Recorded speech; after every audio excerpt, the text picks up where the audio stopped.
जैसे कि मेरे भाई और बहनों, जैसे कि उदाहरण के लिए कि जो बहनों को समझना रहता है वो बराबर से समझ लेते हैं, जिनको नहीं समझना रहता है वो नहीं समझते हैं। इसका मैं रीज़न एक बताती हूँ। जैसे कि मैं हर वीडियो में मैंने बताया है, बहुत सारे वीडियो में, कि मैं कैसे काम करती थी पहले से ही। इतनी छोटी उम्र में मैंने कितना कितना काम किया है।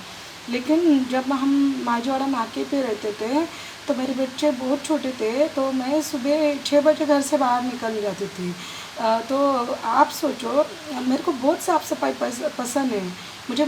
अगर मुझे साफ़ सफाई नहीं रहेगी ना घर में तो चिड़चिड़ा सा आ जाता है। मतलब मुझे साफ़ सफाई ही पसंद है। घर में साफ़ सफाई रहेगा तो मेरा दिल बहुत खुश रहता है, ऐसा आनंदी आनंदी लगता है मेरे घर में कुछ तो अच्छा है। और अगर साफ़ सफाई नहीं दिखती है तो मैं ऐसा चिड़चिड़ी सी हो जाती है, तो मुझे कुछ भी ठीक नहीं लगता है, मुझे बहुत गंदगी महसूस होती है।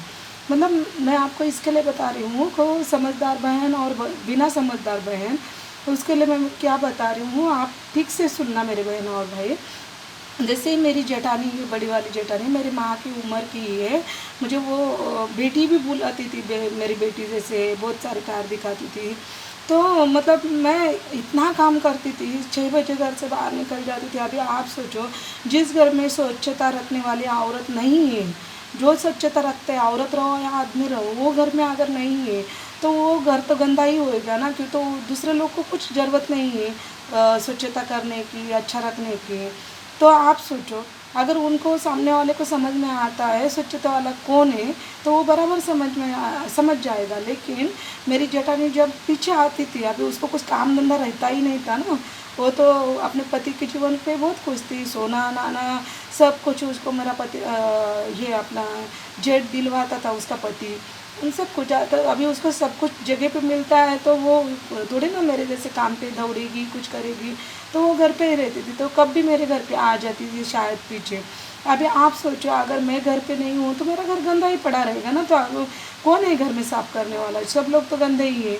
तो ऐसा, तो फिर उसके बाद में जब मैं शाम में आ जाती थी, मुझे लेट हो जाता था, लेकिन लेट होने के बावजूद भी मैं कितना भी थकान होने दो, मुझे कुछ भी होने दो, मैं घर पे आते ही, मैं सुबह सुबह कपड़ा भिगा के जाती थी और घर पे आते ही मैं ना बैठती थी, 2 मिनट भी नहीं बैठती थी, हाथ में झाड़ू पकड़ा के पूरा घर क्लीन कर दी थी। और फिर बर्तन वर्तन सब मैं मतलब बर्तन वर्तन मेरे चमकते ही रहते थे, क्योंकि तो मेरे को आदत ही थी, कितना भी लेट होने दो, 12 बजने दो, 1 बजने दो, घर की स्वच्छता करके ही सोती थी।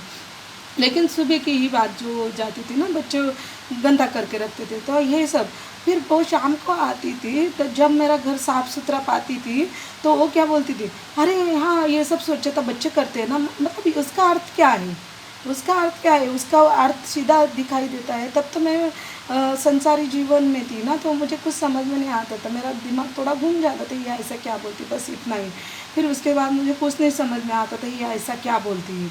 लेकिन मेरे को अभी ये समझ में आया है, इसका एक ही अर्थ निकलता है ना, कि उसको यही सच्चाई नहीं नज़र आती थी कि कौन साफ करता है। ये उसको आया के ख्याल में, वो दिन में आ चुकी, वो रात में आ चुकी, रात में साफ़ सुथरा दिखता है घर, दिन में पूरा गंदा पड़ा दिखता है। लेकिन उसका दिमाग में कभी आया क्या कि नहीं, जब देवरानी घर पे रहती है पूरा घर क्लीन रहता है और बहुत अच्छा लगता है, और जब देवरानी घर पे नहीं रहती है तो घर क्लीन नहीं रहता है।